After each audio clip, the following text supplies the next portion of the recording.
মুখ্যমন্ত্রীর বিরুদ্ধে মানহানির মামলা, হাইকোর্টে মামলা দায়ের করলেন রাজ্যপাল।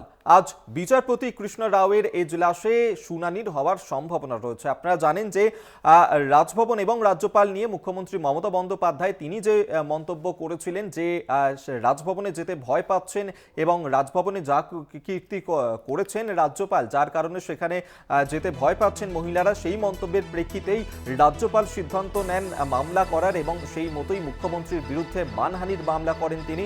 হাইকোর্টে মামলা দায়ের করলেন রাজ্যপাল সিভি আনন্দ বোস।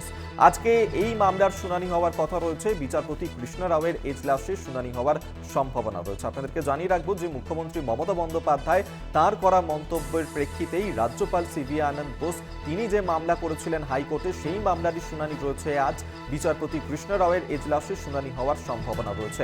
মুখ্যমন্ত্রী মমতা বন্দ্যোপাধ্যায় তিনি বলেছিলেন যে রাজভবনে রাজ্যপাল যা কুকীর্তি করেছেন তার কারণে রাজভবনে যেতে ভয় পাচ্ছেন মহিলারা, এবং সেই মন্তব্যের পরেই রাজ্যপাল তিনি সিদ্ধান্ত নেন মানহানির মামলা করেন মুখ্যমন্ত্রীর বিরুদ্ধে। হাইকোর্টে মামলা করেন রাজ্যপাল সিভি আনন্দ বোস, সেই মামলারই শুনানি রয়েছে আজ।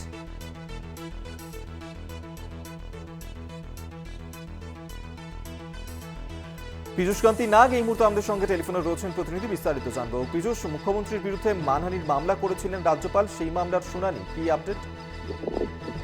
দেখো, আজকে যে সম্ভাবনা ছিল সেই সম্ভাবনা প্রায় নেই বললেই চলে। তার কারণ কলকাতা হাইকোর্টের যে নির্দিষ্ট যে তালিকা, সেই তালিকা সূচিতে এখনো পর্যন্ত সেই মামলার নথিভুক্ত হয়নি। ফলে যেহেতু মামলাটি দায়ের হয়েছে, আশা করা যাচ্ছে চলতি সপ্তাহে এই মামলার শুনানির সম্ভাবনা রয়েছে। তবে যদি রাজ্যপালের পক্ষ থেকে কোনো আইনজীবী বিচারপতির দৃষ্টি আকর্ষণ করেন এবং বিচারপতি যদি এই মামলাটি অতি প্রয়োজনীয় মনে করেন যে আজই যদি কি ভিত্তিতে শুনানি গ্রহণ করবেন, তাহলে সেক্ষেত্রে তিনি সেই শুনানি গ্রহণ করতে পারেন। তবে নির্দিষ্ট নিয়ম অনুযায়ী কলকাতা হাইকোর্টের যে তালিকা সূচি রয়েছে তাতে সেই মামলা এখনো পর্যন্ত নথিভুক্ত হয়নি। ধন্যবাদ তোমায়। পীযূষকান্তি নাগ আমাদের সঙ্গে টেলিফোনে ছিলেন প্রতিনিধি। আপনাদেরকে জানিয়ে রাখবো যে মুখ্যমন্ত্রী মমতা বন্দ্যোপাধ্যায় তিনি যে মন্তব্য করেছিলেন রাজ্যপালকে নিয়ে, যে রাজভবনে যে কুকীর্তি করেছিলেন রাজ্যপাল সিভি আনন্দ বোস, তার কারণেই সেখানে যেতে ভয় পাচ্ছেন মহিলারা, এবং মুখ্যমন্ত্রীর করা এই মন্তব্যের প্রেক্ষিতেই তার বিরুদ্ধে মানহানির মামলা করেন রাজ্যপাল সিভি আনন্দ বোস।